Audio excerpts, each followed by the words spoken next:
আসসালামু আলাইকুম নাসিম ভাই, কি অবস্থা? আরে নাইম ভাই যে ভাইয়া কি অবস্থা? আলহামদুলিল্লাহ ভালো। আপনার কি কোনো কাজ না থাকলে বসে রয়েছেন কেন?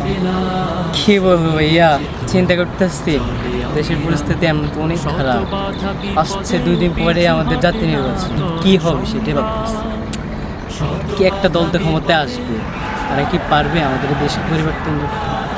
আমাদের সেই শহীদ ওসমান হাদি ভাই স্বপ্নের বাংলাদেশ গড়তে, সে নিয়ে চিন্তায় ভাবতেছি তারা কি পারবে এই জুলাই শহীদদের সেই রক্তের প্রতিদানটা দিতে, একটা সুন্দর বাংলাদেশ গড়তে। তো ভাই এবার তো সময় আসছে তো পরিবর্তন করতে। কারা পারবে এই পরিবর্তন?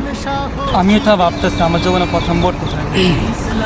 আমি চিন্তা ভাবনা করে দেখলাম যে সকল দলের মধ্যেই দুর্নীতিবাজরা রয়েছে।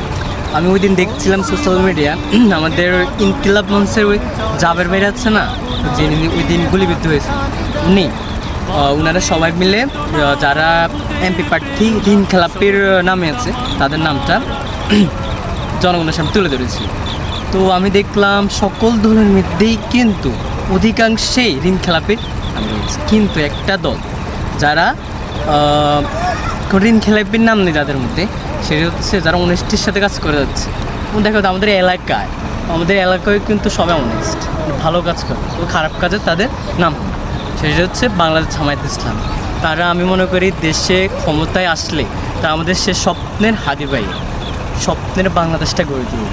আমি চিন্তা ভাবনা করছি, দুশ্চিন্তা ছিলাম, এখন আপনার সাথে শেয়ার করে আমি এটা নিজে অনুতপ্ত হলাম, না তারাই পারবে আমাদের এই বাংলাদেশকে সুন্দর একটা উপহার দিতে।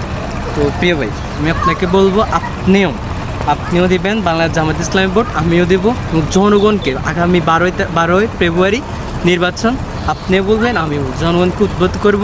যারা এখন বুঝে না তাদেরকে বুঝাতে হবে যে বাংলাদেশ জামায়াত ইসলামী একমাত্র পারবে একটা ইসলামিক রাষ্ট্র দিতে, আর একটা ন্যায় ইনসাফের বাংলাদেশ গড়ে।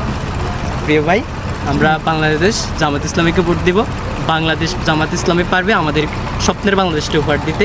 12 তারিখ সারাদিন দাঁড়িপাল্লায় ভোট দিই ইনশাআল্লাহ। ইনশাআল্লাহ।